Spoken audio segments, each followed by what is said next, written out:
반갑습니다.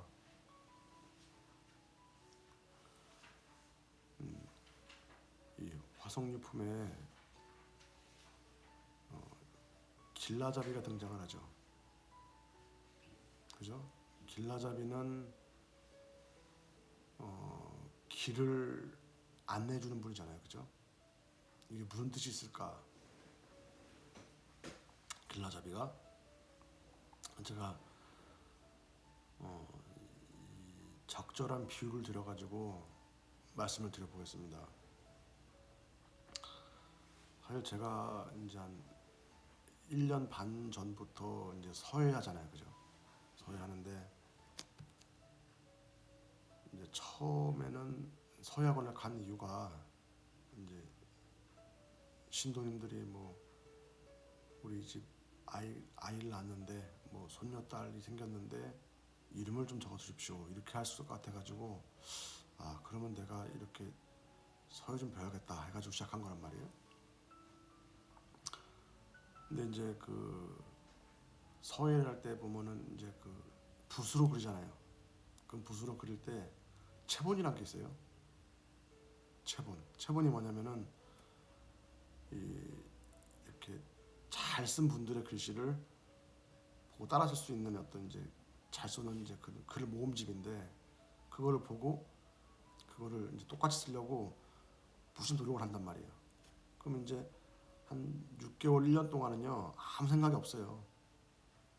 그러니까 제가 이제 저도 지금도 아직 멀었지만은 어떤 생각이 드냐면은 결국에는 붓을 제가 이렇게 마음대로 다룰 수 있을 때, 그죠? 붓을 마음대로 다룬다는 건 뭐냐면은 그만큼 손가락에 근육도 늘어나고, 잘 들어보세요. 이거 비유입니다. 이거 그냥 서 얘기하는 거 아니에요. 손가락도 근육도 늘어나고, 그리고 또 이제 뭐 능숙해지고 하잖아요. 그러다 보면 이제 내가 이제 이렇게 나의 어떤 체가 나온다고 말씀하시더라고요. 근데 저는 아직 내 체가 안 나왔어요. 아직도 그대로 보고 따라한단 말이에요. 근데 이제 우리 선생님께서 연세가 92세다 보니까 이제 뭐 직접 체본을 주는 게 아니라 저한테 시중에 뭐 10,000몇천 원짜리 책이 있는데 그 체본 사서 하면 괜찮습니다. 그래가지고 그걸 사서 한단 말이에요. 그래서 이제 최근 들어가지고는 이제 거기 새로운 글자를 똑같이 따라하는데 한 하루면 충분해요. 하루 정도 연습하다 보면은 내가 봤을 때 거의 비슷하게 글 쓴단 말이에요. 그 글자하고. 근데 이제 선생님께서 이제 그 제가 하도 열심히 하니까는 이것저것 주십니다. 주시는데 이제 우리나라 당대 훌륭하신 선생님이 있어요. 여초 선생님이라고. 그분이 책을 저한테 엄청 많이 주셨어요. 목사분을요. 많이 주셨단 말이에요. 제가 이제 그분 글을 적으려고 하는데 일주일 동안 흉내를 내도 안 쓰시는 거예요. 왜 어떤 체본도 보면 잘 쓴 글인데 하루면은 체본을 따라 쓸 수가 있는데 그거는 3일 4일 써도 흉내를 못 내겠어요. 그분 글씨가. 그래서 제가 왜 그런가 고민해 보니까 겉으로 봤을 때는 글씨가 똑같은 글씨 같은데 안에 글자 안에 이렇게 막 용이 춤을 추는 것처럼 굵고 짧고 막 이런 게 있는데 이거 그림을 전체적으로 글씨를 보면은 무난하거든요. 근데 획 한 개 한 개에 엄청난 그 숙련도가 들어가 있다 보니까 그걸 흉내를 못 내는 거예요. 제가 지금 한 글자를 지금 거의 2주 3주 동안 똑같이 그리고 있거든요. 요즘에 약간 한 이 정도면 한 그래도 대략 윤곽은 비슷하지 않은가 할 정도로 그려진 정도로 그분의 글씨가 어려워. 그렇죠? 그럼 제가 이 말씀 왜 드릴까요? 이 말씀을 지난주 법문한 거에 이어서 생각을 해봐야 됩니다. 지난주 법문한 거에 마이 위묵하야 여기 과화동막 천국도 했다고 했잖아요. 기억 한 개도 안 나죠?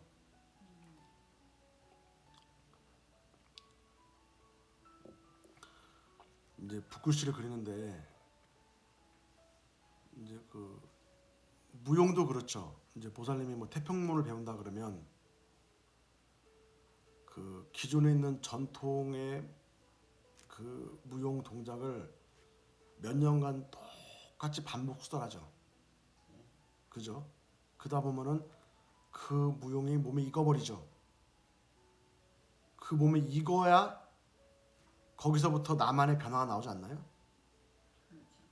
근데 그러면 똑같은 태평문을 배우는데 그 무용을 나는 그러니까 어떤 사람은 3년 동안 똑같이 펴보는 사람이 있고 어떤 사람은 그냥 한 2달 해보고 이제 다 배웠다 한다만 동작을 그런 사람들 있죠. 그 2달 동안 한 사람들 보면 변화가 있나요?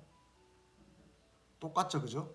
이거를 도라고 하는 거예요. 도.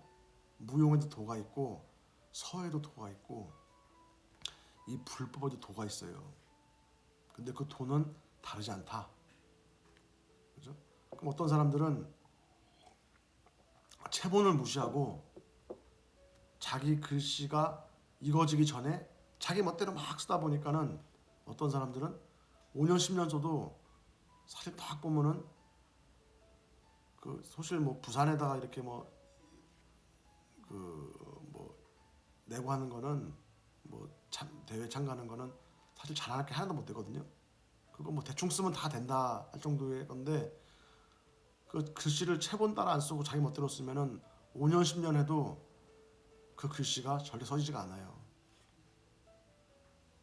그 당선이 안 돼요. 좀 느낌이라도 비슷할 거 아닙니까, 그죠? 뭐 그런 못 쓰더라도, 그죠?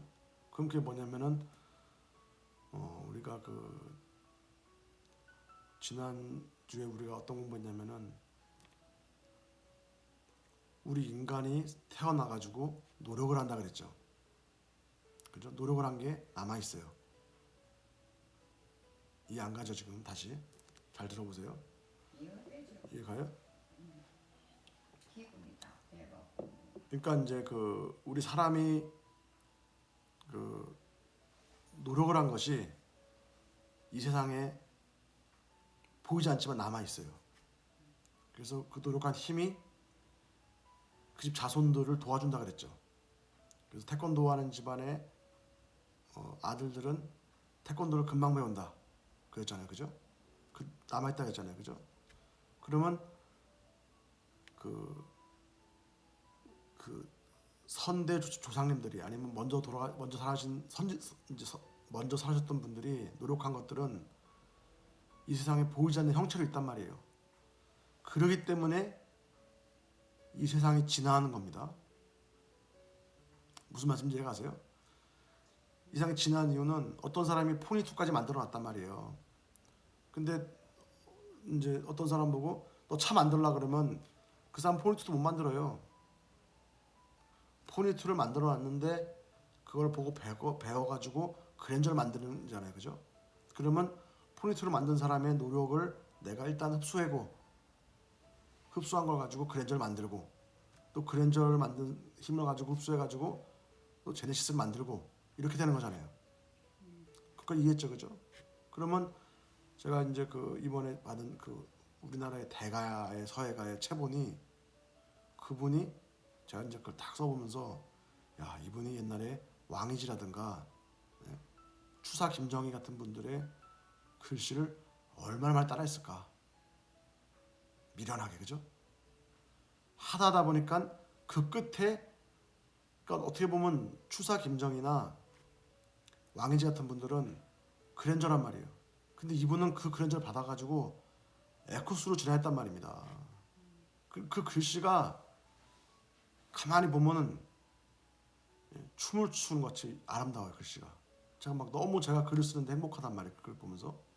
제가 이번에 입춘날 신도님들한테 나눠주려고 벌써 연습하거든요. 지금 벌써요. 근데 그분 채를 연습하는 거예요. 제가 이번에는 좀 잘해드리려고.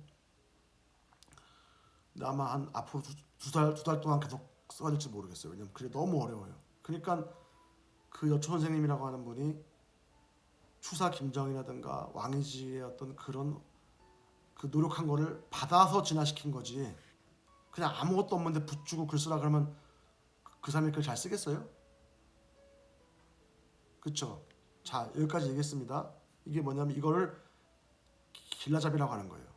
그럼 제가 무슨 말씀을 드리냐면은 스님이 그죠? 스님이 출가를 해가지고 그냥 한 20년 좀 안 되게 수행했단 말이에요.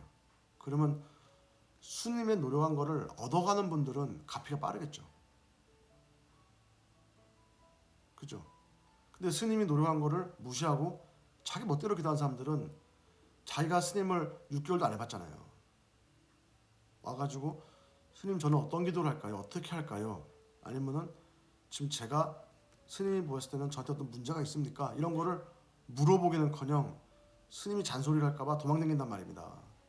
아니면 얘기를 들으면 섭섭해하거나. 그러니까 그거는 마치 뭐냐면은 포니투 그랜저를 받아가지고 연구해가지고 에코스를 만들면 되는 사람들이 그걸 포니투하고 그 그랜저를 무시해 버리니까 자기가 지금 만들려고 하니까 자전거도 못 만드는 꼴밖에 안 되는 거예요. 그거를 우리가 선지식이라고 하는 거예요. 선지식이다. 석가모니 부처님도요. 부처가 되기 전에 스승을 찾아가지고 헤맸습니다. 인도에서. 그래서 어떤 곳에 갔더니 육신의 고생을 막 주는데 갔단 말이에요. 딱 갔더니 아이고 전 아니야 하고 나온 게 아니라 거기에 가서 그걸 다 배웠어요. 끝까지. 그래서 아 이분은 이거를 여기까지 깨달은 분이고 이 육신의 고통을 줘가지고 우리가 성불할 수 없는 것은 깨달았다는 것은 그냥 깨달은 것이 아니라 거기서 6개월 7개월 동안 노력을 해가지고 그 선지식에 고생한 걸 다 깨닫고 나서 부처님은 그 다음 길을 간 거예요. 그냥 무조건 너가 틀렸어 넌 아니야 이렇게 하는 게 아니라 그죠? 그게 지금 우리가 그 마의목을 얘기하는 거잖아요. 과오동만 천국 얘기하는 거잖아요. 그러니까 이게 뭐냐면 기도도 우리 마음가짐을 얘기하는 겁니다. 신도님도 스님의 경험을 그죠? 스님이 출가해서 경험한 거는 본인이 안 해봤잖아요. 그렇잖아요. 그런 거를 존중할 줄 알면서 그러면서부터 의지를 하게 되면은 그 제네시스를 만들 수가 있는데 그게 아니고 독불 장군처럼 지가 잘났다 이거예요. 스님이 그죠? 스님이 기도한 힘을 받아서 해야 되는 건데 그러지 못하는 것들이 그것이 변화되지 못하는 것이다. 이런 것 때문에 우리가 어떤 마음가짐을 기도하냐 이런 것도 우리가 한번 뒤돌아보면서 기도해야 되는 겁니다. 오늘은 여기까지 말씀드리겠습니다. 이상 마치겠습니다. 감사합니다.